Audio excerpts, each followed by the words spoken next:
Hey, this is Tyler from Wilmfredle's Oddities, and today we're going to take a look at how to draw. About 15 years ago, I wanted to learn how to draw a little bit better, and so I figured one of the ways to do that was to start a comic, guessing that if I drew every day, I would eventually get better just naturally by trying new things and getting feedback from others. It's really helped me learn how to draw.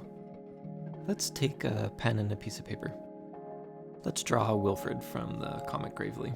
I didn't really know how to draw a bunny, so I kind of made a version of my own, something that was simple and easy for me to replicate. Wilfred is kind of just a series of circles that stretch a little bit.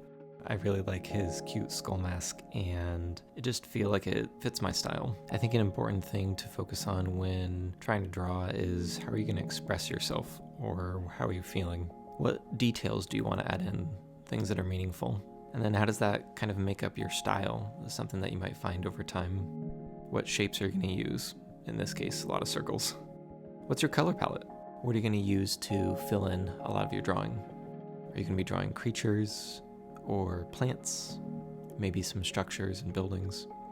And how do these things all connect to what you want to draw? Here's an old example of a tree that I drew in one of the chapters. And here's one that I drew a little bit later with a few more details. Let's look at how to draw a tree. I think the best place to start is what you would expect. Some branches, leaves, and a trunk. The important part is just putting something on the paper. It doesn't really matter how it looks. We're constantly learning and practicing. This one came out looking a little weird, but that's just how I like it.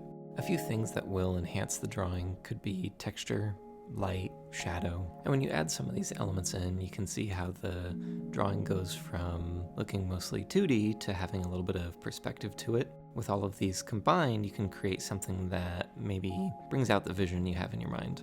Here's an example of some weird plants and a tree from a later chapter. Let's look at how to draw a little bit of water. Above is one of my favorite chapters, and while it's using pens, the reflection turned out really cool. Recently, I've been working with colored pencils for water, doing a little bit of mixing and blending to create this flowing texture. I'm still struggling to get the hang of it, but it's really fun to experiment and try new things. I'm always learning. Thanks so much for watching, and I hope that some of this gave you a few ideas on how to draw on your own. Stay tuned in the future for more how-to content.